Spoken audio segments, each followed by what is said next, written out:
긴 머리 수리가 날개를 펴고 하늘을 날고 있습니다. 상공에서 바닥을 훤하게 파악하고 있는 거죠. 땅 바닥에 사는 생물들이 부러워할 만도 합니다. 바닥에서 기껏 달려봤자 위에서 더 빠른 속도로 나는 것을 보면요, 나는 자 밑에서 뛰는 자의 한계를 깨닫게 됩니다. 달리는 것과 나는 것은 능력이 다른 것도 있지만요, 조건을 이용하는 방법과 걸림돌을 반작용으로 이용하는 기술적이고 구조적인 차이가 있습니다. 새들이 하늘을 날 때 작용하는 힘은 위로 향하는 양력, 아래로 향하는 중력, 앞으로 향하는 추력, 그리고 뒤로 향하는 항력, 이 네 가지 힘이 작용합니다. 공중으로 날기 위해서는 중력을 거슬러야 하기 때문에요, 뜨는 힘인 양력이 중력보다 더 커야 하는 거죠. 물체는 평소에 모든 방향에서 일정한 압력을 받고 있지만요, 한쪽 방향으로 압력이 높아지거나 아니면 압력이 낮아지면 압력이 낮은 방향으로 밀리는 힘을 받습니다. 그래서 물체는 압력이 높은 곳에서 낮은 곳으로 이동하게 되는데요, 날고자 하는 새의 위쪽 공기 압력을 대폭 줄이면 뜨는 힘이 생깁니다. 떠오르기 위해서 비행기가 일단 힘껏 달리는 것은요, 땅에서 이륙할 때 필요한 양력을 얻기 위함입니다. 새들은 이륙할 때 중력을 거슬러서 날개가 상승하는 힘을 받도록 날개의 경사각을 높이는데요, 공기의 흐름 방향과 날개의 경사각을 받음각이라고 합니다. 날개 상승을 위한 양력이 생기려면 반드시 위쪽이 아래쪽보다 압력이 낮아야 하는데요, 공기가 빠르게 지나가면 그곳에 공기가 적어져서 압력이 낮아지고 물체는 압력이 낮은 곳으로 올라가는 거죠. 새의 날갯짓을 베르누이의 원리로 해석하자면 받음각을 가진 날개 위쪽을 흐르는 공기는 아래쪽을 흐르는 공기에 비해서 빨라져서요, 위쪽 공기는 압력이 낮아지고 위와 아래의 압력 차가 생기면서 날개는 공기가 흐르는 방향의 수직으로 떠오르게 됩니다. 상공을 나는 새가 느리게 날 때는요, 아래로 떨어지지 않도록 받음각을 높이게 됩니다. 지금 독수리가 빠른 날갯짓으로 빠르게 날고 있는데요, 항력을 줄이기 위해서 받음각을 2도에서 5도 정도로 낮추고 날게 됩니다. 15도에서 20도 이상으로 날개 앞쪽을 너무 높이면요, 오히려 양력이 떨어지기 때문에 대부분의 새들은 날개 앞쪽을 너무 높이지는 않습니다. 새의 날개를 보면요, 앞쪽이 위로 볼록하게 향하면서 양력을 크게 만들어서 날아오를 수 있는 모양입니다. 특히 이륙할 때 힘찬 날갯짓을 하는데요, 날갯짓은 공기를 내리누르는 힘을 만들고요, 밀려난 공기는 반작용으로 상승하는 힘으로 작용하면서요, 새들을 위로 띄우는 양력으로 작용합니다. 압력이 높은 곳에서 낮은 곳으로 생기는 이 힘으로 인해서 유체의 흐름의 수직 방향으로 힘을 받게 되고요, 새들은 날개가 이 힘을 받으면서 하늘로 뜹니다.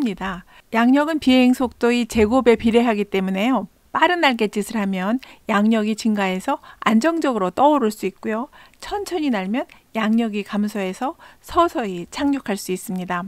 새들이 비행할 때는요, 앞으로 나가는 힘, 그러니까 추력을 받아야 하는데요, 날갯짓을 하면 공기를 뒤로 밀어내는 힘이 생기면서 반작용 힘으로 추진력이 생겨서 앞으로 나아갑니다. 새들은 이동하면서 공기 저항을 받게 되는데요, 이러한 저항력은 앞으로 향하는 힘의 반대 방향으로 작용하는 항력입니다.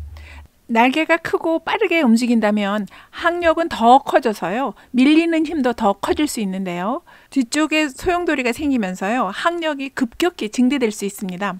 날개를 타고 공기가 흐르는데요, 공기 흐름은 날개 끝에서 갑자기 바뀌게 되는 거죠. 이 때문에 공기 소용돌이가 발생해서요, 저항력이 커집니다. 이 항력을 줄이지 않으면 새들이 비행할 때 엄청 에너지가 낭비되겠죠. 그래서 독수리처럼 큰 날개를 가진 새는 날개 끝에서 발생하는 기류를 분산시키기 위해서 날개 깃이 갈라져 있습니다. 펠리칸이나 황새처럼 몸집이 큰 새도 항력을 줄이기 위해서 날개 끝에 홈이 파여 있습니다. 그 덕에 날개 끝의 소용돌이 바람이 줄어들면서 항력을 줄이게 됩니다. 덕분에 추력을 얻기가 수월해지는 거죠. 이렇게 날아다닌다는 것은 뛰어다니거나 헤엄치거나 또 기어다니거나 걸어다니는 등의 여러 동물의 다양한 움직임 중에서 가장 복잡한 움직임입니다. 새들이 하늘을 나는 움직임은 날개를 펴고 움직이지 않은 채로 기류를 타고 나는 할공하거나 공중에서 정지 상태로 있거나 또 이륙하는 것, 착륙하는 것을 포함한 다양한 움직임이 있습니다. 다양한 새 종류는 각각 특정 환경에 적응했는데요. 자신의 필요에 따라서 날개의 모양과 나는 형태를 달리하고 있습니다.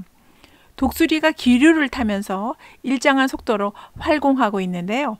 이때는 양력, 중력, 추력, 그리고 항력, 이 네 가지 힘을 합한 합력이 제로가 되는 힘의 평형 상태를 유지하고 있는 상태입니다. 힘이 평형 상태에서는 일정한 속도로 항진하게 되는 거죠. 가속하거나 상승 또는 하강하려면 네 가지 힘이 달라지도록 조절합니다. 새들은 먹이 사냥을 위해서나 번식을 위해서 또 포식자를 피하거나 쾌적한 환경으로 이주하기 위해서 날아갑니다. 새들이 자유롭게 난다는 것은 누구보다도 빠르게 더 멀리 이동한다는 장점이 있지만요. 멀리 날다가 폭우를 만나거나 태풍에 휩쓸릴 때도 있는데요. 이렇게 재난에 노출 위험이 커서요. 사망률 또한 높습니다. 난다는 것은 멀리 보고 넓은 영역을 파악하는 일인데요. 새들은 자연의 힘을 이용하기도 하고 절벽이나 파도로 만들어지는 상승 기류를 탈 줄도 알고요. 역풍을 피하고 때를 기다려서 순풍을 탈 능력도 키워왔습니다. 날기 위해서는 강한 가슴 근육은 물론이고요. 급변할 수 있는 환경에서 빠르고 정확한 상황 판단도 요구됩니다.